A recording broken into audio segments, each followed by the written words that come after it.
Dans de nombreuses cultures à travers le vaste continent africain, les rêves ne sont pas de simples fantaisies nocturnes. Ce sont des portails, des ponts entre le monde des vivants et le royaume des esprits, des messages murmurés par les ancêtres qui veillent sur nous. Ignorer un rêve, surtout le rêve d'une matriarche. C'est comme se boucher les oreilles face au tonnerre qui annonce la tempête. L'histoire que nous allons vous raconter aujourd'hui est celle d'Amara, une femme de notre temps, forgée dans le béton et l'acier de Lagos, dont la vie est devenue un témoignage effrayant du prix à payer quand la modernité déclare la guerre à la tradition. Le titre de notre histoire est un avertissement en soi. Elle a ignoré le rêve de sa grand-mère. Aujourd'hui, elle est atteinte d'un mal incurable. Amara était le portrait de la réussite nigériane du XXIe siècle. À 30 et quelques années, elle était déjà associée d'une prospère entreprise de promotion immobilière à Lagos. Son monde était fait de gratte-ciel de verre, de contrats de plusieurs millions de naira et de réunions dans des salles climatisées qui l'isolèrent de la chaleur et du chaos de la métropole. Elle était intelligente, implacable et, par-dessus tout, pragmatique. Pour Amara, la terre était un actif, un lot, un numéro, un potentiel de profit. Les histoires de sa grand-mère, Iya Funke, sur les esprits de la terre et les malédictions ancestrales, n'étaient que cela, des histoires, des contes de fées folkloriques d'un monde qui, à son avis, avait déjà disparu.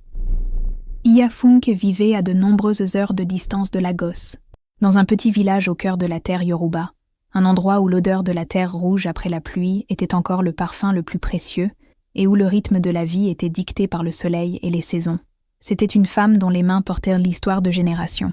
Ses rides n'étaient pas des signes de vieillesse, mais des cartes de sagesse. Et c'est une nuit, alors que la lune était fine comme l'ongle d'un nouveau-né, qu'Iya Funke fit le rêve. Dans le rêve, elle n'était pas dans sa hutte, mais dans une clairière qu'elle connaissait comme sa poche. C'était la terre de la famille, un lopin de terre qui appartenait à son clan depuis plus longtemps que ne remonte la mémoire vivante. La terre où ses grands-parents et les grands-parents de ses grands-parents étaient enterrés. L'air était lourd, immobile. Les arbres ne bougeaient pas. Les grillons étaient silencieux. Et au centre de la clairière, debout sur la racine exposée d'un ancien baobab, se tenait sa propre grand-mère, Omolara, une figure qu'elle ne connaissait que par des portraits délavés et des histoires racontées au coin du feu. Dans le rêve, l'arrière-grand-mère Omolara ne parlait pas avec sa bouche. Ses mots résonnaient directement dans l'esprit d'Iya Funke. C'étaient des mots de douleur, d'angoisse. « Ils viennent pour nous arracher la peau », disait l'ancêtre, ses yeux spectraux fixés sur Iya Funke. « Ils viennent pour briser nos os et vendre notre âme. » La jeune fille au sang neuf, notre propre sang, tient le couteau. Dis-le-lui, dis-lui que la rivière ne peut oublier sa source. Si elle coupe le cordon qui nous lie à cette terre, elle coupera le fil même de sa propre vie. La terre n'est pas de l'argile. La terre est mémoire. La terre est sang. La terre est esprit. Avertis-la. Le sol qu'elle foule ne pardonnera pas la profanation. Iya Funke se réveilla le cœur martelant contre ses côtes, la sueur froide coulant sur son front. Elle connaissait le langage des rêves. Ce n'était pas une fantaisie, c'était une vision, un avertissement du plus haut ordre. Tremblante, elle attendit le premier rayon de soleil pour se rendre chez le voisin qui possédait le seul téléphone des environs, et appela sa petite fille à Lagos. « Grand-mère, tout va bien ? Tu n'appelles jamais si tôt. » La voix d'Amara était un mélange d'inquiétude et de légère irritation. Elle était en route pour une réunion cruciale. Iya Funke, la voix brisée par l'urgence du rêve, raconta chaque détail. La clairière silencieuse, l'apparition de l'arrière-grand-mère Omolara, l'avertissement terrible. Elle parla de la terre de la famille, cette même terre qu'Amara, en tant qu'unique héritière ayant des connaissances juridiques, était en train de finaliser la vente à un conglomérat international qui prévoyait de construire un complexe résidentiel de luxe sur le site. De l'autre côté de la ligne, dans le confort de sa voiture climatisée, Amara soupira. Elle aimait sa grand-mère, mais c'en était trop. « Grand-mère, j'apprécie ton inquiétude, vraiment, mais ce n'était qu'un cauchemar. Tu sais à quel point l'arrière-grand-mère Omolara était une figure imposante dans les histoires? Il est normal de rêver d'elle. Cette affaire est la plus importante de ma carrière. Elle garantira notre avenir, l'avenir de toute la famille. Nous pourrons t'acheter une meilleure maison, ici à Lagos, avec des médecins et tout. Je ne veux pas d'une maison à Lagos. » La voix d'Iya Funke devint plus ferme. « Je veux que tu honores tes ancêtres. Cette terre ne peut pas être vendue. Amara, c'est notre berceau, c'est notre tombeau, c'est notre connexion. » Omolara ne plaisantait pas. Amara sentit une pointe de culpabilité, Mais la logique de son monde moderne était plus forte. « Grand-mère, ce ne sont que des superstitions. Avec tout le respect que je te dois. Je dois y aller. Je suis en retard. Je t'aime. Je te parle plus tard. » Et elle raccrocha. Le jour même, avec un stylo à encre noire qui coûtait plus que ce que la plupart des gens de son village gagnaient en un mois, Amara signa les papiers finaux. Le son de la pointe du stylo glissant sur le contrat fut, pour elle, le son du progrès. Elle était loin de se douter qu'elle venait de signer sa propre condamnation. La première semaine après la signature fut une célébration. Amara et ses associés trinquèrent avec du champagne cher. Elle se sentait au sommet du monde, invincible. Puis, les choses commencèrent à changer.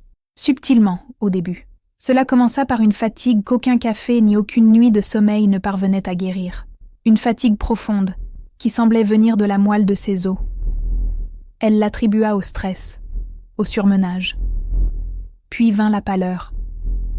Sa peau, d'une teinte riche et vibrante de chocolat, commença à perdre sa couleur. Ce n'était pas une pâleur d'anémie, c'était quelque chose d'étrange.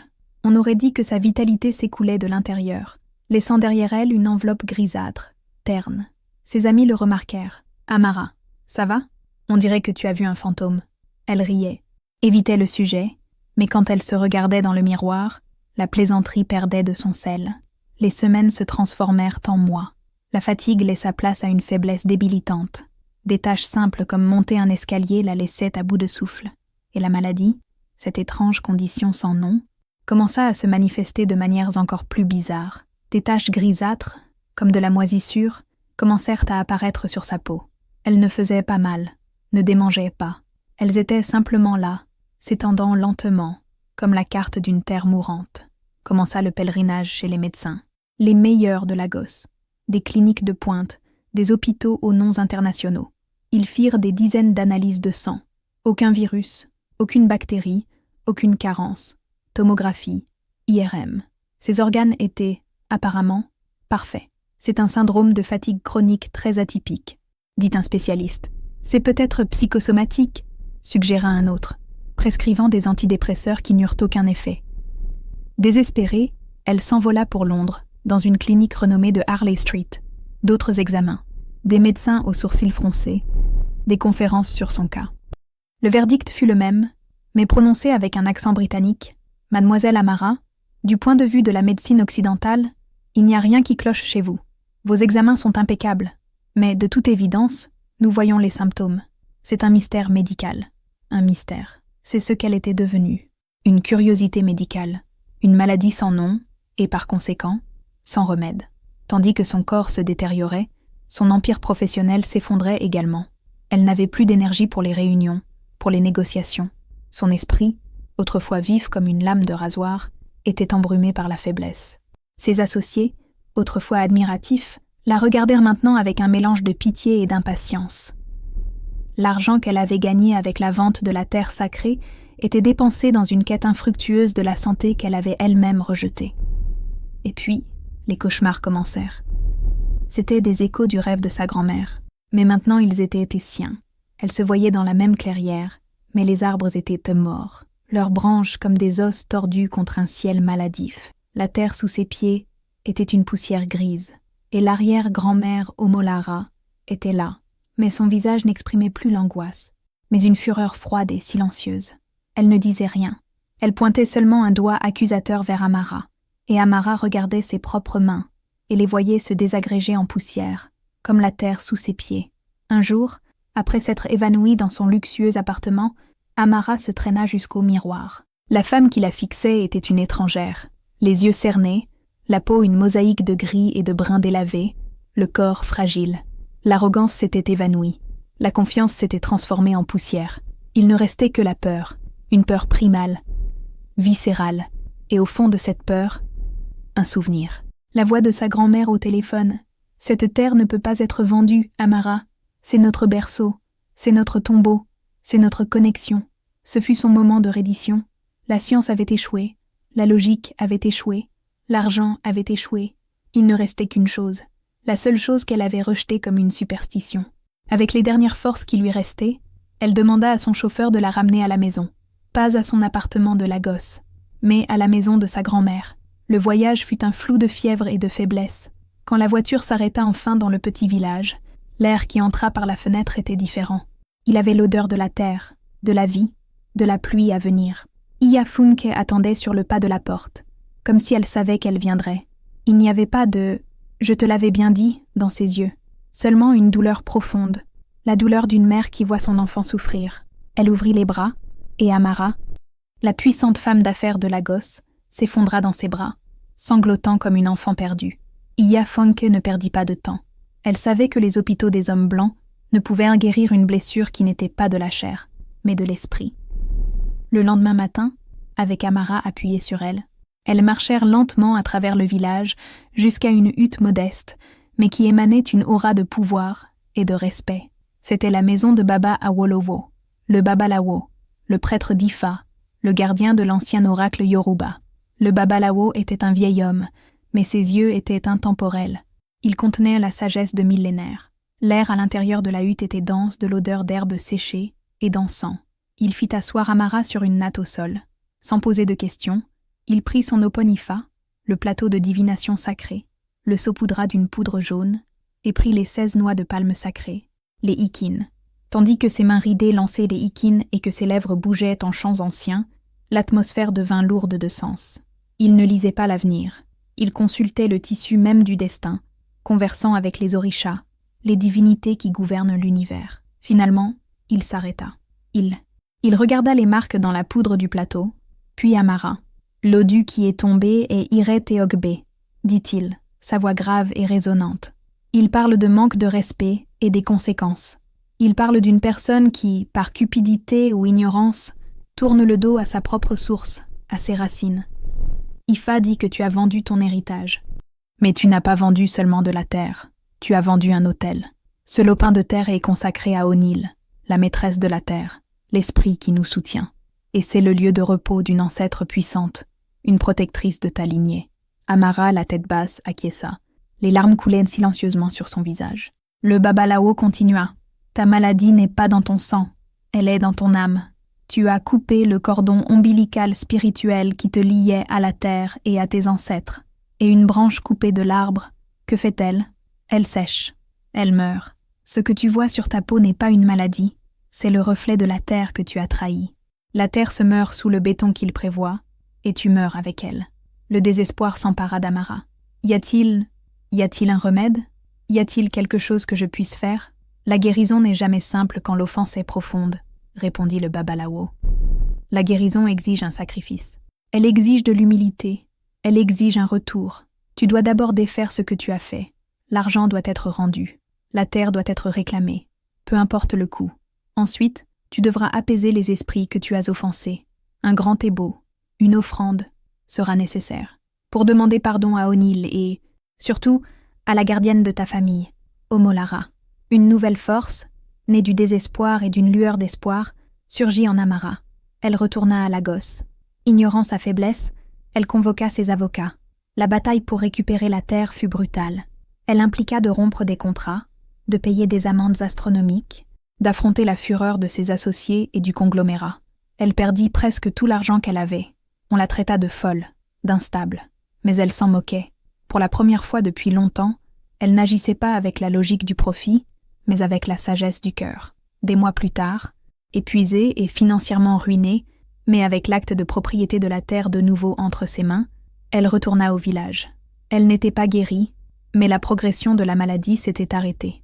Les taches grisâtres ne s'étaient pas étendues davantage. C'était un signe. Vint la nuit de l'Ebo, la nuit de la grande offrande. Guidée par Iya Funke et le Babalawo, Amara fut conduite à la clairière, la même clairière de ses cauchemars. Sous la lumière de la pleine lune, l'endroit semblait différent, vivant. Le Babalawo commença les rituels.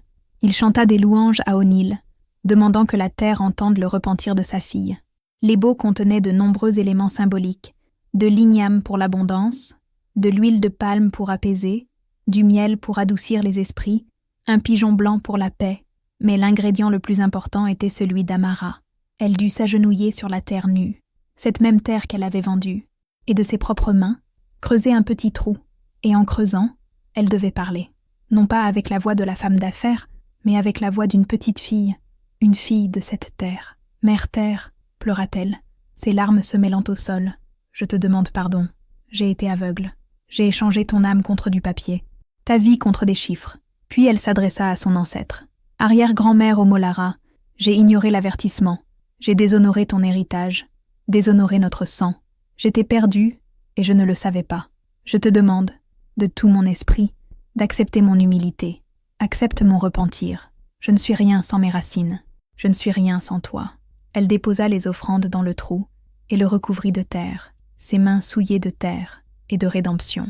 Quand elle eut terminé, un vent doux balaya la clairière, et pour la première fois depuis des mois, elle entendit le chant des grillons. Iafonke posa une main sur son épaule. Dans ses yeux, il y avait des larmes de fierté. La guérison ne fut pas instantanée. Ce ne fut pas un miracle cinématographique. Elle fut graduelle, comme le lever du jour. Chaque jour qui passait, Amara se sentait un peu plus forte. Elle resta au village, s'occupant de sa grand-mère, apprenant à cuisiner les plats traditionnels, écoutant les histoires qu'elle méprisait autrefois. Elle commença à aider à cultiver le petit jardin d'Iyafunke, sentant la terre sous ses ongles, non pas comme de la saleté, mais comme de la vie. Lentement, la couleur revint sur sa peau. Les taches grisâtres commencèrent à s'estomper, non pas comme des cicatrices qui disparaissent, mais comme la brume qui se dissipe au soleil du matin. La vitalité revint dans ses yeux. Elle guérissait, de l'intérieur vers l'extérieur. Elle ne récupérait pas seulement sa santé physique, elle récupérait son identité. Amara ne retourna jamais à son ancienne vie à Lagos. La femme qui vivait pour les affaires mourut dans cette clairière. À sa place, naquit une nouvelle Amara, une femme qui trouva sa richesse, non pas dans des comptes en banque, mais dans son héritage. Elle utilisa le reste de ses économies et ses connaissances modernes, non pas pour exploiter la terre, mais pour la protéger. Elle créa une petite fondation pour préserver les traditions orales de sa communauté et transforma la terre ancestrale, non pas en un complexe résidentiel, mais en un sanctuaire. Un endroit où les enfants pouvaient apprendre les vieilles histoires, où les herbes médicinales pouvaient pousser librement. L'histoire d'Amara devint une légende dans la région, un conte d'avertissement sur les dangers de la déconnexion, mais aussi une histoire d'espoir sur le pouvoir de la rédemption. Elle avait ignoré le rêve de sa grand-mère et était tombée malade d'un mal qu'aucun médecin ne pouvait nommer ou guérir. Mais en embrassant la sagesse qu'elle avait rejetée, elle trouva le seul remède qui comptait, un remède qui ne venait pas d'une pilule, mais de la terre, du sang et de l'esprit. Un puissant rappel que, peu importe la hauteur de nos gratte-ciel, nous ne devons jamais oublier les fondations sur lesquelles nous sommes bâtis, les racines profondes qui nous nourrissent et nous donnent notre véritable force. Car parfois, le voyage le plus important que nous puissions faire est le voyage de retour à la maison.